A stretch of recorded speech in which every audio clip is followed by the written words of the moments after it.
तेने रघुनाथ भजनी लागावी, स्वजन सकळ त्यागावे दुःख मुंज.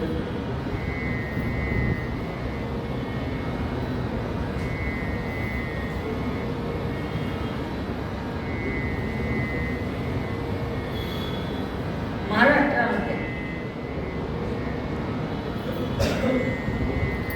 जांब या गावी सूर्याजीवंत भोसर यांच्या घरात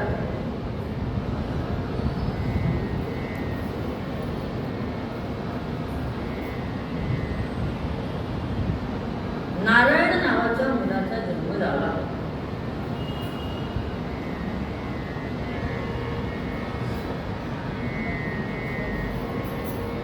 पण घराण्याचा लौकिक 11 पिढ्यांची सूर्योपासना. आम्ही एक दिवस उपास करायचा असतो, दुसऱ्या दिवशी आम्हाला देवाची कृपा हवी असते.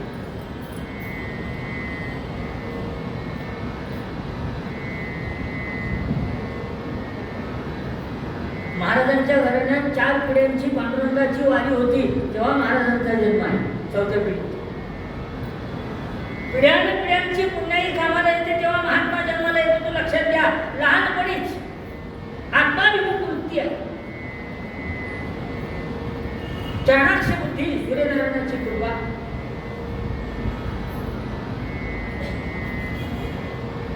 अत्यंत लहान वयात गावची घरं असतात का नाही, त्या सर्व घराला लागून एक जागा असते, त्याला पडताळ असं म्हणतात.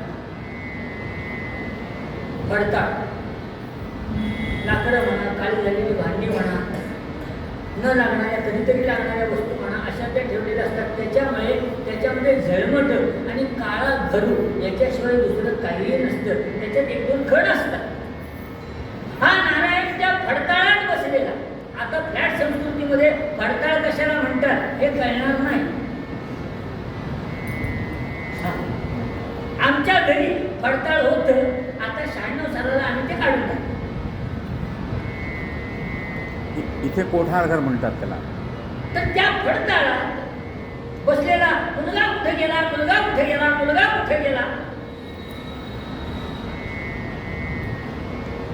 नारायणाची आजी गेली बघायला, आई गेली बघायला. राणूबाई त्या फडताळात बघितला नारायण आणि विचारलं, नारायणा अरे सगळीकडे शोधलं, तू इथं काय करतोस. म्हणाला, आई चिंता करतो विश्वाची.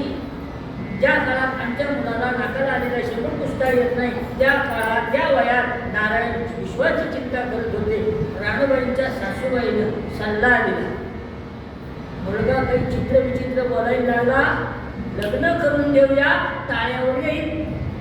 हे पूर्वीच्या काळच्या लोकांचा हा सिद्धांत सिद्ध केलेला होता की मुलगा असं जर काही करायला लागला की त्याचं लग्न करून दिलं जायचं, म्हणजे जबाबदारी पडली की तो ताळ्यावर येईल. आणि येतही होती तशी मुलं ताळ्यावर. आता चांगली ऐकताना मुली मिळत नाही तर बिघडलेला आणायची कुठनं. बरोबर. आता सध्या परिस्थिती चांगली आहे, त्यांना नाही मिळत. आणि आलं लग्न ठरलं,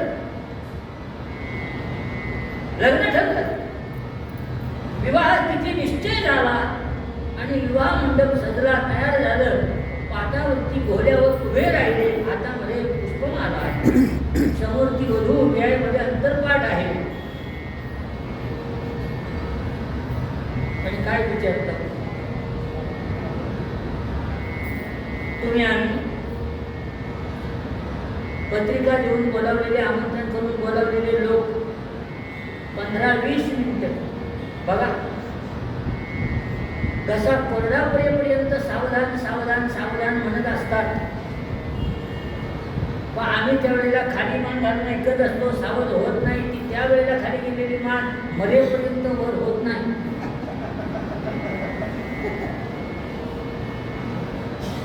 नारायणाच्या लग्नामध्ये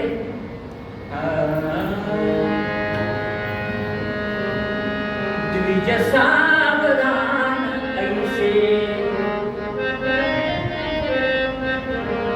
ऐसे द्विज सावधान ऐसे ऐसे द्विज सावधान ऐसे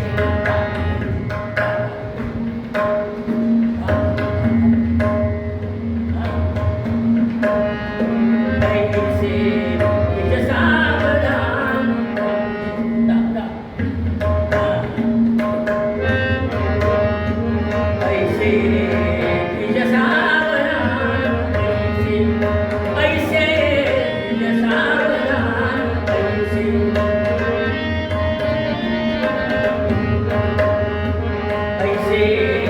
द्विज सावधान ऐसे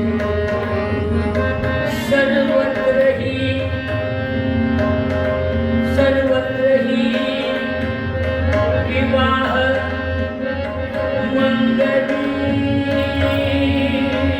म्हणती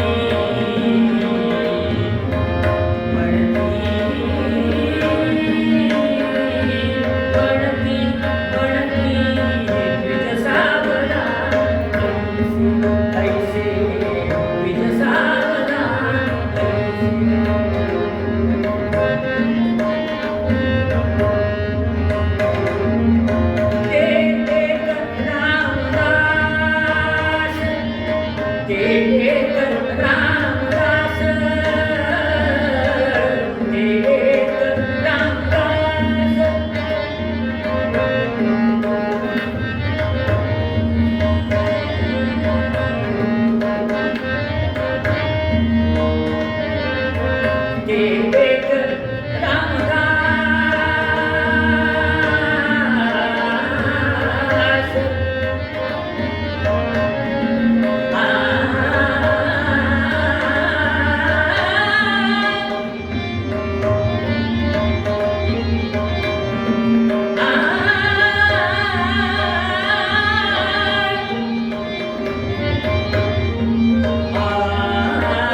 गेला ते नाशिक जवळ टाकळीला येऊन दाखल झाले. नाशिक जवळ टाकळीला येऊन दाखल झाले आणि 12 वर्ष नाशिकला त्या टाकळीला राहून गायत्री मंत्राची 2 पुरस्चरण झाली आणि रामनामाचा 13 कोटी जप पूर्ण केला. रामनामाचा 13 कोटीचा जप पूर्ण केला. 13 कोटी जप पूर्ण झाला. रामरायांनी दर्शन दिलं आणि नारायणाला म्हणाले, नारायण बुवा, आता तुम्ही खऱ्या अर्थानं समर्थ झालेले आहात. समर्थ ही पदवी रामाने दिलेली आहे. आमच्यासाठी आम्ही होऊन लावलेली नाही. आमच्या नावाच्या पाठीमागे पदवी असते का नाही?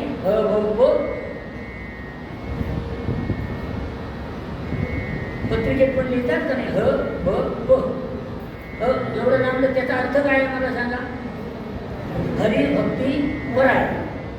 एवढं लांब लचकल्या जागा नसते. त्यामुळे ह काढून पूज्य, भ काढून पूज्य, प काढून पूज्य.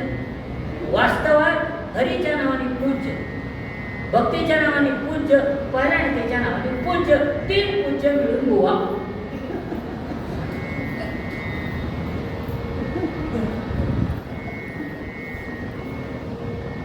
तुम्ही खऱ्या अर्थानं समर्थ झालेले आहात.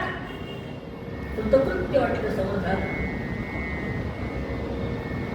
समर्थ म्हणाले, रामा रामा मी तव तव दास दास म्हण माते कशाची भय रामा जाईन जास्त सुख गणा होईल तेथे रामा या भुवनत्रयी तुझ विणे नाही तुझ्या कारक रामा सकलार्थ पूर्ण करसी तात मी बालक रामा तू तात मी बालक मी तुझा आहे तू बोटाला धरून तसा चालवशील तसा चालणार आहे मी समर्थ नाही हे सामर्थ्य तुझं आहे नाही नाही म्हणाले आजपासून तुम्ही समर्थ झालेले आहात रामा हे सामर्थ्य ज्या तुमच्यामुळे आहे ना मी समर्थ नाही जगाला एकच सांगेन जय जय रघुवीर समर्थ मी समर्थ नाही माझा राम समर्थ आमचे महाराज सांगतात श्रीराम समर्थ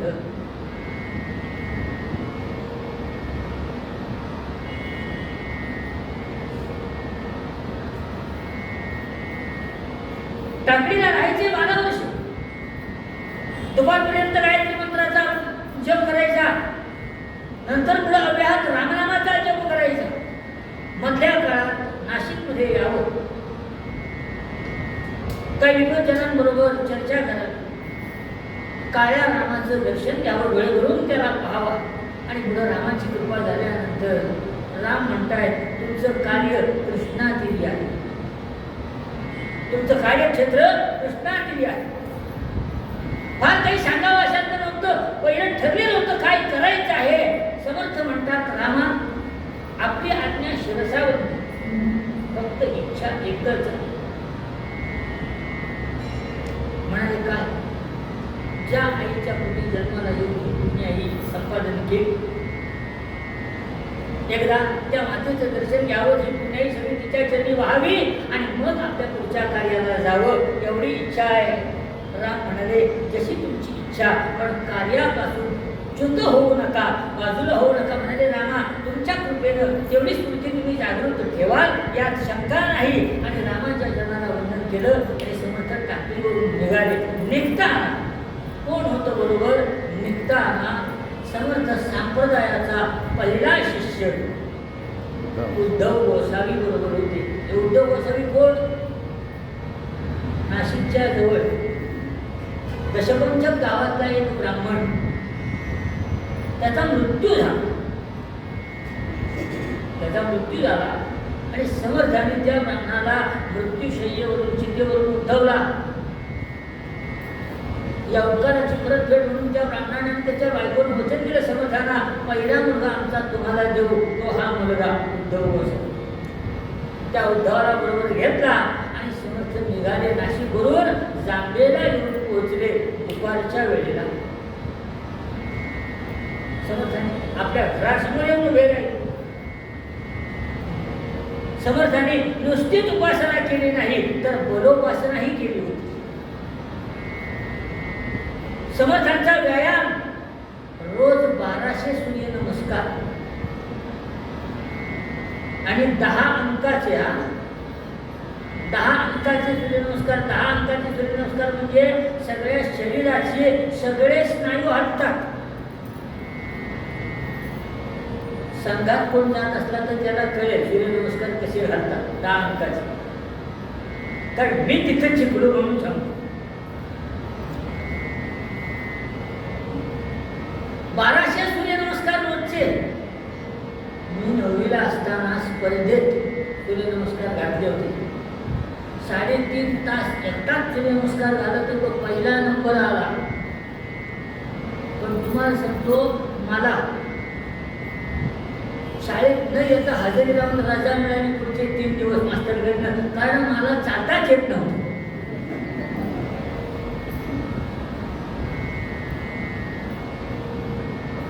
बलदंड शरीर आहे समर्थांचं व्यायामाने कमावलेली शरीर येते दिब्बाड देह येते दाढी वाढलेली आहे डोक्यावरती जटाभार वाढलेला आहे आणि ते जपूनच्या हातामध्ये माळ आहे गोमुखी आहे हातात बगलेमध्ये कुबडी आहे खांद्याला जोळी आहे आणि बरोबर उद्धव गोसावी असे समर्थ दरवाजाच्या समोर उभे राहिले आणि गर्जना केली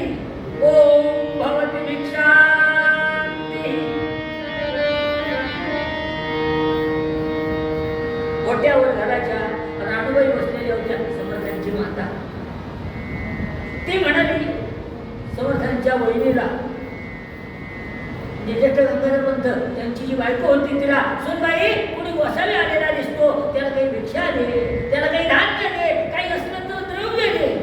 त्या माऊलीनं सुपामध्ये कोरडी भिक्षा तयार केली. तोपर्यंत समर्थ मुख्य दरवाजा म्हणजे कोसरीवरून घराच्या मुख्य दरवाजापर्यंत गेले आणि समर्थांच्या वहिनी मोठ्यावरून पायऱ्या उतरून खाली आल्या. तो समर्थ कोसरीमधून मुख्य दरवाजामधून कोट्याच्या जवळ गेले आणि समोर उभे राहिले. की समर्थांची वहिनी म्हणते, गोसावी बुवा, मी येत होते ना दरवाजाच्या जवळ, तुम्ही आत कशाला आलात? गोसाव्याची मर्यादा तुम्हाला कळत नाही का? भिक्षा हवी ना, आता आलात आत तर उघडा झोळी. तिने आपलं सुख पुढे केलं. पण समर्थ म्हणतात, ही लौकिक भिक्षा घेण्याकरता आलो नाही मी वहिनी. आणि वहिनी म्हटल्याबरोबर तिने वर बघितलं आणि म्हणाले, अगो बाई भाऊजी तुम्ही आलात.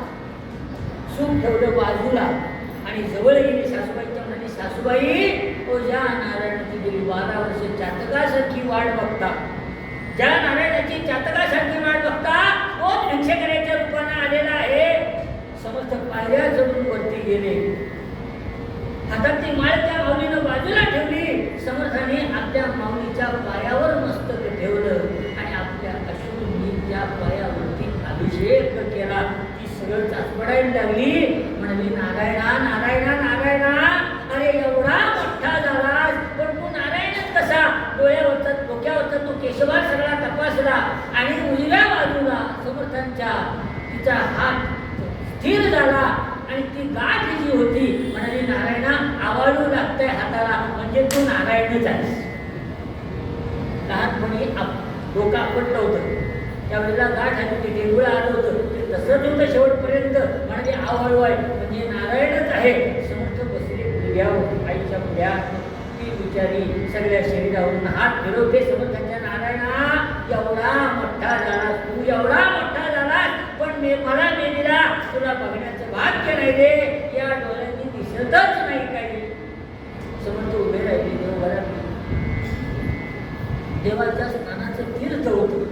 त्या तीर्थामध्ये हात बुडवलात बाहेर आले.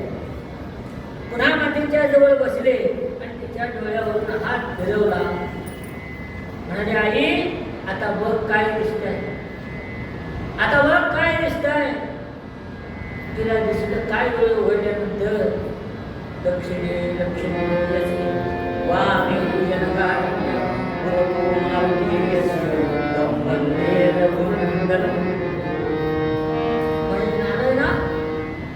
अरे मला हे काय दिसतं, मला काय दिसतं हे? समर्थाने पुन्हा तिच्या डोळ्यावर हात फिरवला. म्हणाले, आई आता बघ, आता तिला काय दिसलं?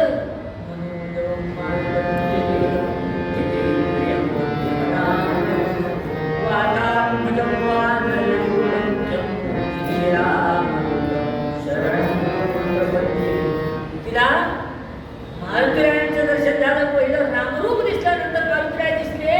ती म्हणाली, नारायणा अरे नक्की काय दाखवतोस मला? एकदा एक दाखवतो, एकदा एक दाखवतो. मला वाटतं ना नारायणा, तुला कुठलं तरी भूत वय झालेलं असलं पाहिजे, तुला कुठलं तरी भूत वय झालेलं असलं पाहिजे. पण नारायणा सांगते तुला लक्षात ठेव, माणसानं या भांडणीत करू नये, हे चांगलं नसतं.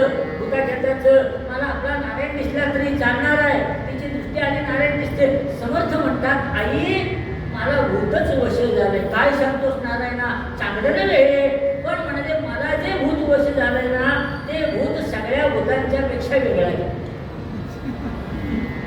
म्हणाले म्हणजे कसं भूत आहे ते? म्हणाले, आई ते जे भूत आहे ना, ते भूत आधी कोणाला झाल्या वश होत नाही. आणि वैशिष्ट्य असं आहे, एकदा वश झालं की ज्याला वश झालं त्यानं नको म्हटलं तरी त्याला सोडत नाही.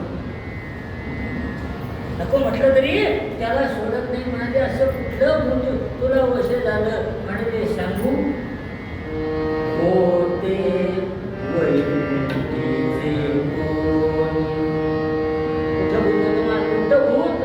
होते वैकुंठीचे कोण.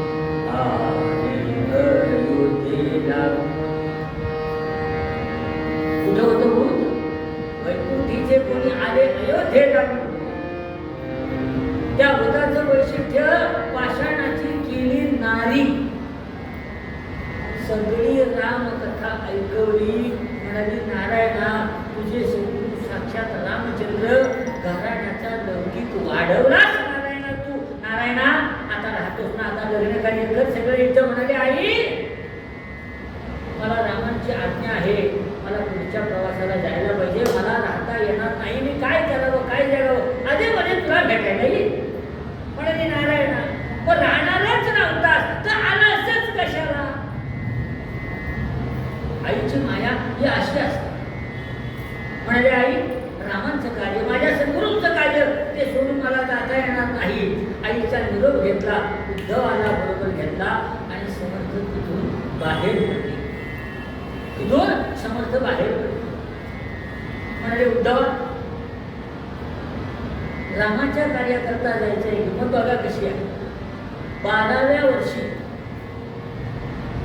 घरातून पलायन केलं आणि 12 वर्ष टाकळीला उपासना केली, म्हणजे 24 वर्ष झाली.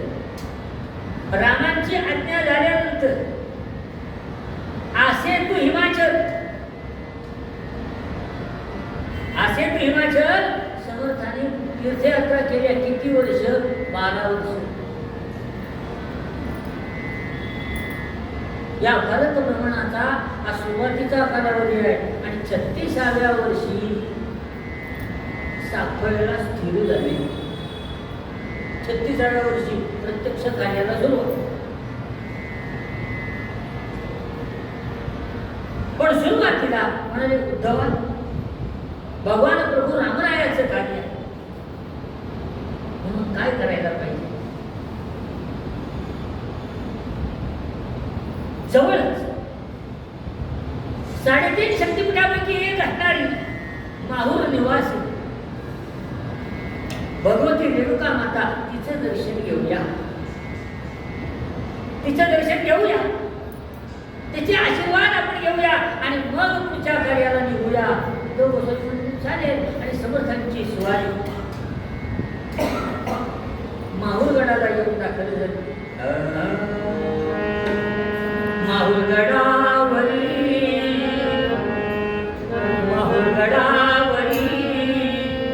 गडावरी तुझा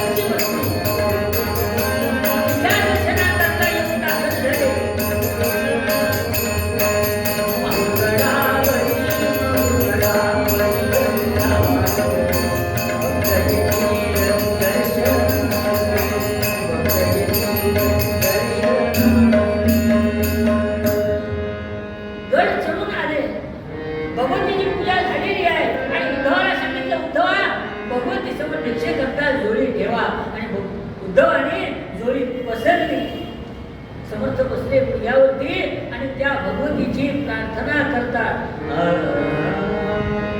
जय श्री अंबेचा जोगवा, जय श्री अंबेचा जोगवा, अंबेचा जोगवा, प्रसाद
देहीच्या पार्वती आणि त्या भगवतीच्या मस्तकावरचं फूल त्या जोडी पडलं.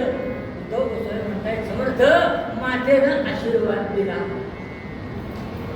भिक्षा मिळाली. समर्थांना परम समाधान झालं. त्या ठिकाणी माऊली रेणुकीची आरती समर्थाने केली आणि गडावरून खाली उतरली. गडावरून खाली उतरली. विचार करायला लागले, भगवतीचा आशीर्वाद तर प्राप्त झाला, पण इथूनच जवळ गुरुनाम गुरुजांना म्हटलं जातं की भगवान दत्तात्रय, त्या दत्तात्रयांचं स्थान आवडलं. जगदंबेचा आशीर्वाद प्राप्त झाला, आता आदिगुरूंचा आशीर्वाद घेऊया म्हणजे काम होईल. देवाचा आशीर्वाद कार्याला प्राप्त झाला की कार्य निर्विघ्नपणानं पार पडतं. आम्ही म्हणतो का नाही, कार्य मी करतो,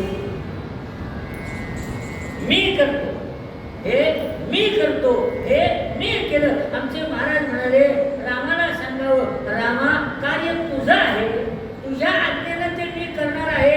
यश अपयशाची जबाबदारी तुझ्यावरती, मी फक्त कार्य करण्याचं काम करणार आहे. आमचे महाराज म्हणतात, कार्यात अयशस्वीपणा येणारच, अपयश येणारच नाही काय, कारण काळजी रामाला आहे. आणि गुरुनाम गुरु भगवान दत्तात्रयांचं दर्शन घ्यावं म्हणून समर्थ उद्धवाला घेतलं आणि भगवान दत्तात्रयांच्या मंदिरामध्ये येऊन दाखल झाले. ओसरीवरतीच होते. तो आतमध्ये काही ब्राह्मण मंडळी पादुकांच्या अभिषेक पात्र लावलेलं, 10-12 जण मंत्र म्हणतायत, रुद्र म्हणतायत, सुक्त म्हणतायत. त्याने समर्थांकडे बघितलं आणि कपाळाला आट्या घातल्या. आता म्हणाले, हा कशाला आला कोण, हा कशा करता येऊन दाखल झाला. आणि आधी 10 जण, त्याच्यात हे 2 जण, म्हणजे 10 आणि 2 आमच्यात भागीला गेली काय. दश तुला दश मला, सगळे ब्राह्मण त्या ठिकाणी बसलेले. समर्थ ओसरीवरच बसले बाहेर. मनोमन प्रार्थना केली भगवंताची, गुरु ब्रह्मा गुरु देवो महेश्वरा गुरु साक्षात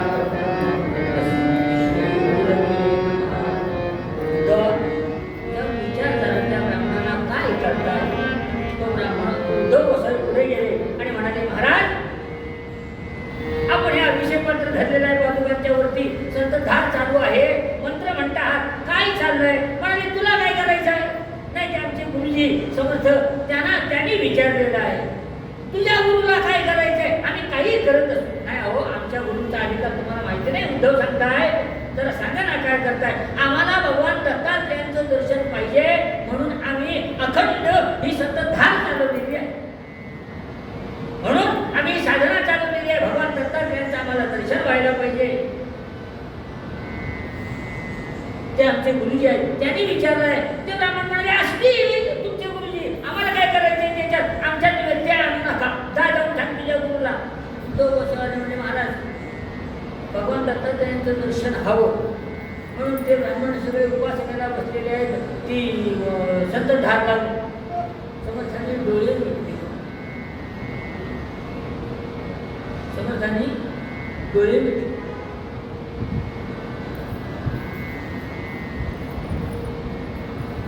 आणि विचार करतात, त्यांचा हेतू चांगला आहे, ईश्वराचं दर्शन व्हावं आणि साधना करावी. हा हेतू वाईट आहे का. नाही, हेतू चांगला आहे, पण त्या हेतू चांगला असून सुद्धा त्या साधनेची जी एकाग्रता हवी, ती एकाग्रता यांच्या जवळ नाही. एक जण मंत्र म्हणतो आणि बाकीचे 4 जण गप्पा मारतात. अनुष्ठानाला एकाग्रता जी हवी ती एकाग्रता होत नाही ना. तेव्हा आमचे महाराज सांगायचे, दुसऱ्याला दाखवण्याकरता नामस्मरण करू नये. नामस्मरण कधी करावं, रात्री 3 वाजता उठावं. पहाटे ज्या वेळेला निरव शांतता असते 3 वाजता उठावं. हा आंघोळ नाही केली तरी चालेल, हात पाय तोंड स्वच्छ धुवावं आणि माळ घेऊन बसावं. ती जी एकाग्रता साधते ना ती दिवसाच्या 24 तासात कधीही साधत नाही. म्हणून 24 तासातले 3 तास रामाकरता द्यावे असं महाराज म्हणते. ती साधण्याची एकतानता जी आहे ती एकतानता वाटेल त्या वेळेला साधली जात नाही. एक हेतू चांगला आहे यांचा, पण बसले पण यांचं व्हावं कसं, काय व्हावं? एकतानता नाही, एकाग्रता नाही, कसं होणार? आणि समर्थाने गावाचा दौरा ज्या संततीचे विराग झाला, मनोहरीचा निर्वाण, साक्षात परात्मा मज भेटला, विसरू कसावे महाराज. ब्राह्मणाचा हेतू चांगला आहे, तुमचं दर्शन व्हावं हा हेतू आहे, पण त्यांची एकतानता नाही, एकाग्रता नाही. माझी कुठल्या तरी पुण्याई खर्च घ्या, खर्ची घाला आणि बघून का त्यांना दर्शन द्या.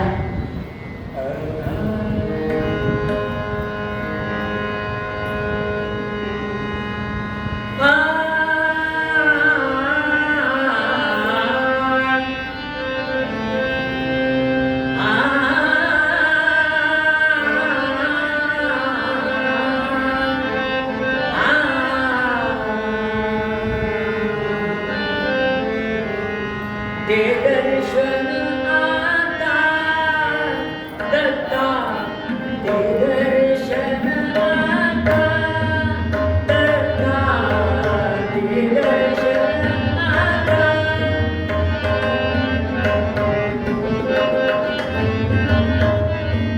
दत्ता, अनाथांच्या नाथा दत्ता, अनाथांच्या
मंदिराच्या आवारामध्ये एका मलंगानं प्रवेश केला. धोतर गुडघ्यापर्यंत, अंगामध्ये नुसती बंडी घातलेली, त्याची पुढची सगळी बटणं उघडी होती.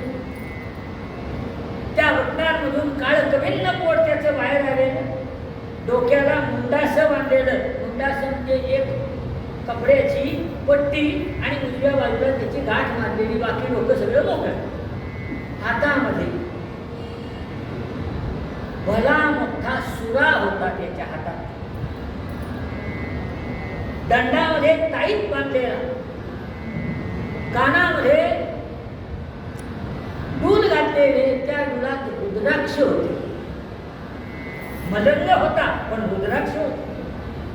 हातामध्ये कडाळ जाड, गुडघ्यापर्यंत धोतर, बलदंड शरीर आणि डोळ्यामध्ये रक्त उतरलेलं आहे किंवा निखारे आहेत, जळजळीत असे झाले, लाल डोळे झालेले. म्हणजे तुमच्या माझ्यासारख्यानं नुसतं जर बघितलं त्याच्याकडे आणि त्यानं जर आमच्याकडे डोळ्यात डोळे घालून बघितलं तर आपला जीव जाईल इतकी त्याची जरब होती. एकटा नाही आला, बरोबर त्याची बायको होती. त्या बायकोच्या हातात एक दोरी होती. त्या दोरीच्या टोकाला भला मोठा रेडा बांधलेला होता. बरोबर 4 कुत्री होती. त्या रेड्यावर भली मोठी हंडी होती.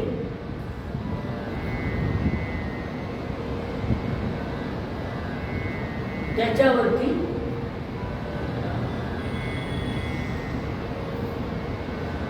पंचवीस कोंबड्याची एक टोपली होती. तो रेडा त्या स्त्रीने आणून उचलीमध्ये बांधला आणि तो मलंग दगडावर बसला आणि काय म्हणतो, बरोबर धान्याची पोटी आणलेली, एवढं सगळं त्या रेड्यावर नचलेलं. काय त्या रेड्याची ताकद असेल बघा. एवढी भली मोठी हंडी, वर 25 कोंबडी, बरोबर भरपूर अन्नधान्य, एवढं सगळं त्या रेड्यावर. त्या रेड्याला बांधला. त्या मलंगाकडे बघितलं आणि सगळे ब्राह्मण अंगशहाच त्यांच्या पोटावर, आम्ही चांगले शुभ काम करायला लागलो, अगोदर लक्षण आलं इथे, आता कसलं आमचं अनुष्ठान होणार. त्यातला एक जण धाडस करून पुढे गेला त्या मलंगाला. तो म्हणाला, काय हो तुम्हाला काही कळतं का नाही? त्या मलंगाने डोळ्यावर करून बघितलं. काय आहे? नाही म्हणजे हे देऊळ आहे, ते आम्ही अनुष्ठान चालवलेलं, ते तुम्ही जरा बाहेर इथंच थांबणार आहे. हे ऐकायला तो ब्राह्मण तिथं थांबला नाही. आपल्या माणसात तो आपल्याच्याने होणार नव्हे, त्याचं तो जाणे, आपण आपलं करूया काम काय आहे. तो मलंग बसला. मलंग बसला आणि बसल्याबरोबर त्यानं आपल्या पत्नीला आज्ञा केली. म्हणला, हे बीबी, जी हजरत, हंडी लगा, हंडी पका, इतना अनाज पका, मैं बहुत दिन से भूखा हूँ, मुझे बहुत बड़ी भूख लगी है, याद रखो इतना खाना पकना चाहिए, हंडी भरनी चाहिए, तभी मेरी भूख जो है वो थोड़ी बहुत राहत मिलेगी. लगाव हंडी. तिनं 3 दगड मांडले, त्याच्यावरती ती हंडी ठेवली, त्याच्यात पाणी घातलं, अग्नी प्रदीप्त केला आणि म्हणाले, हजरत हंडी तो रखी, अभी खाना पकाना है, क्या डालूं उसमें, जो लाए है वो अनाज डाल, याद रखो हंडी भरनी चाहिए, हंडी भरनी चाहिए.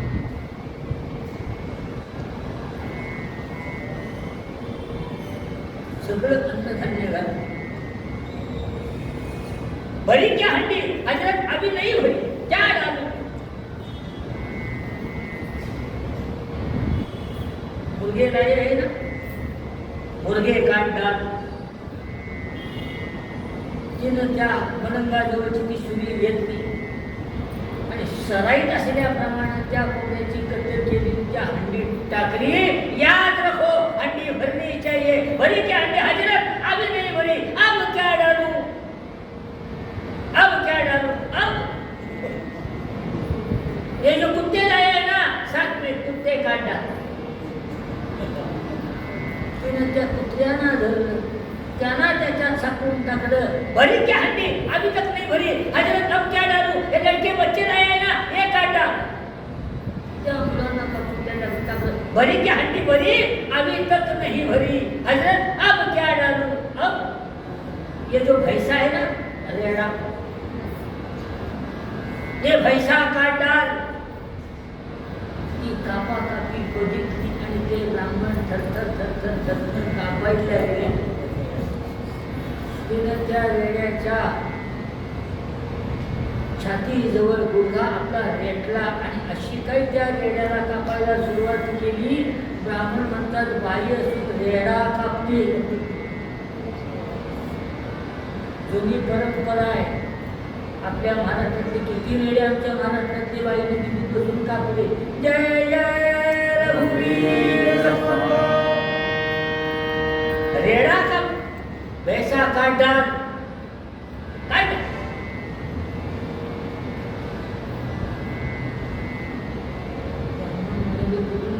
आठवली आणि आजच बसलो हे असलं बघायला. आज दत्ताच्या दरबारात हे असलं सगळं भगवंता तुलाच रे पाहिजे. तो मदन म्हणतो बिबी हंडी भरी क्या हजरत अभी तक नहीं भरी, अब क्या डालू अब क्या डालू. ऐसा करो वो बमन बैठे है ना बमन काट डाल. आणि असं म्हणून तिनं तो मोर्चा त्या ब्राह्मणाकडे वळवला. कुठलं दर्शन कुठला अभिषेक रस्ता मिळेल तिकडनं हे 10 जण 10 दिशेला पळून गेले. नाही झालं दर्शन तरी झाले. जगलं तर दर्शन हो बाहेर पळून गेले. ती आली जवळ माघारी फिरली म्हणाले हजरत वो तो भाग गए सब, अभी कोई बचा नहीं. ये दोनों बैठे हैं, एक दाढ़ी वाला है और एक बिना दाढ़ी वाला है. अब क्या करूं. अब उन दोनों को काट डाल. असं ती समर्थांच्या समोर उभी राहिली. समर्थांच्या समोर उभी राहिली आणि तिनं आपल्या हातातली सुरी अशी उंचावर नेली आणि 60 कण मानेवरती आणणार पण मानेवरती न चालवता मानेच्या जवळ आणून थांबवली.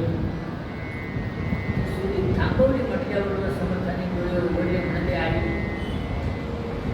आता तुझ्या हातून मुक्ती म्हणजे साक्षात मुक्ती. योगी हठयोगी हट्ट करतात या दिवसाकरता आज तुझ्याकडून मला मुक्ती मिळणार. एवढी साधी मुक्ती मिळणार एवढी संधी माझ्यासमोर काय थांबली. चालव सुरी चालव ना सुरी. त्यावेळेला पाठीमागून आवाज झाला. चालवायची असती तर केव्हाच चालवली असती. सुरी चालवायची नसती तुमच्यावर तर केव्हाच चालवली असती. समर्थाने माझ्यावर बघितलं महाराज तुम्ही येणार मला माहिती होतं पण आलात जे ते अमंगल रूपात का आला आणि आलात ते हिला बरोबर घेऊन आला. म्हणाले दर्शन तुम्हाला द्यायचं होतं. त्या ब्राह्मणांची जेवढी पुण्याई नाही ते पळून जाणं गरजेचं होतं. त्याशिवाय तुम्हाला दर्शन देणार कसं. समर्थ म्हणाले महाराज भगवंता पण मला दर्शन हवं म्हणून मी दावा केलाच नाही. दर्शन त्या ब्राह्मणांना हवं म्हणून दावा केला होता. त्यांना दर्शन देणार असाल तर सांगा. देव आहे वारंवार सांगत आहे. त्यांना हवं म्हणून मी सांगितलं होतं. तुला बढ़ावा केला होता ना. माझं काहीच नव्हतं याच्यामध्ये. हे तू त्यांना दर्शन देणार आहात का सांगा. आता म्हणाले तुम्ही ऐकतच नाही तर देणार दर्शन मूळ रूपात दर्शन द्यायचं म्हणाले. हो म्हणाले देतो. तुमची इच्छा आहे ना दर्शन देतो. म्हणाले उद्धवा जा त्या ब्राह्मणांना बोलवून घेऊया. म्हणून भगवान दत्तात्रय दर्शन देतात. ते उद्धव त्यांना शोधण्याकरता गेले. ते ब्राह्मण झाडा आडून दगडा आडून फक्त जेवढा काय चाललंय. 500 मीटर जवळजवळ 500-600 मीटर अर्धा किलोमीटर अंतरावर गेलेले उद्धव हा म्हणाले बाहेर पडला. हे बहुतेक याच्या गुरुला साकटलं त्या बाईने म्हणून आता हा जीव वाचवायला पळून आलेला दिसतो. तो उद्धव गोसावी जवळ गेला आणि त्याला सांगू लागले हो महाराज इथं काय करता लपून. हो म्हणाले तू मलंग तुम्हाला दर्शन हवं ना दत्तात्रयांचं. हो म्हणाले तू मलंग गेला काय आधी सांग. ती बाई तो रेडा काय सगळा अनाचार माजवला त्या देवळात. म्हणाले तुम्हाला भगवान दत्तात्रयांचं दर्शन हवंय ना.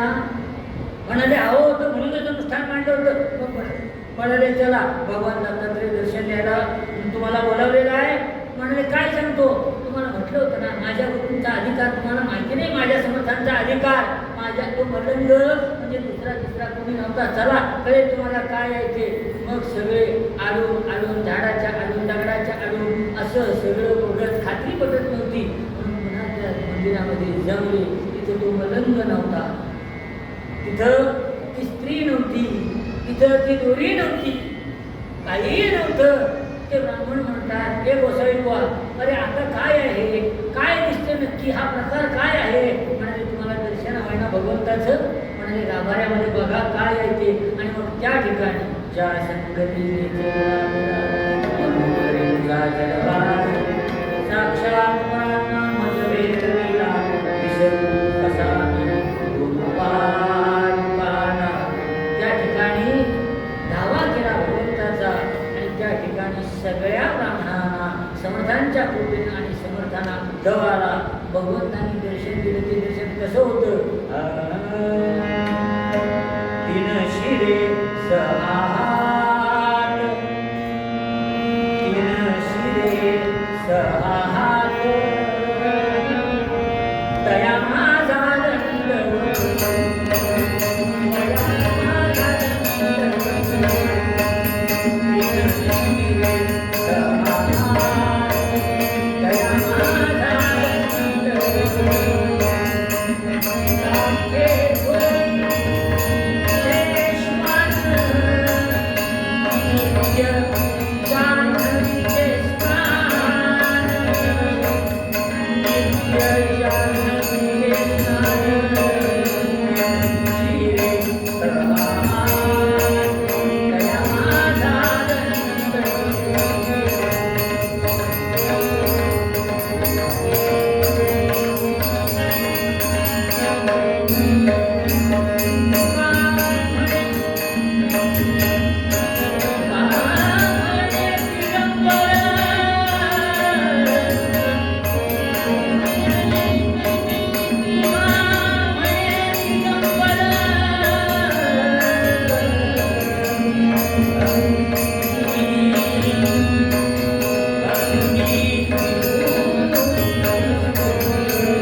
तुमच्याजवळ साधनेची एकाग्रता नव्हती.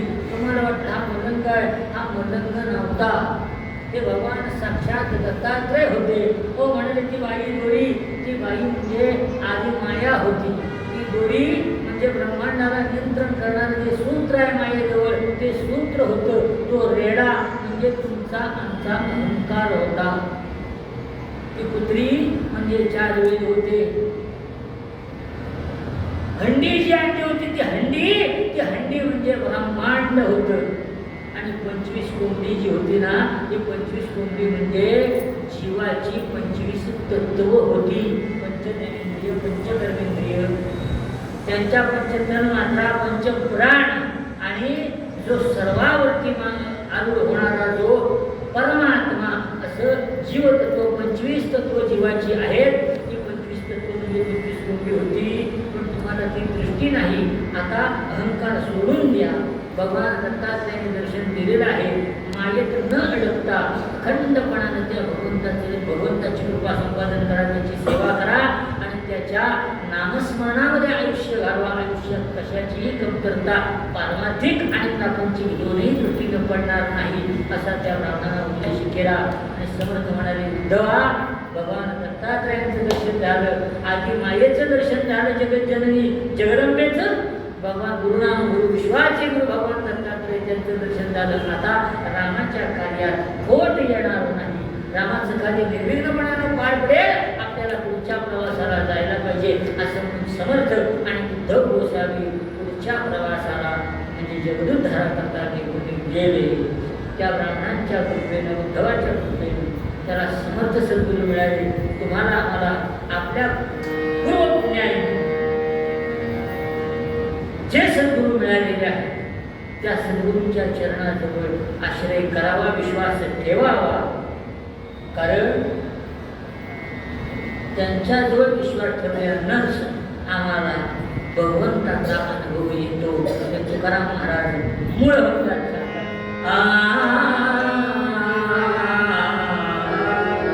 गुरुचरणी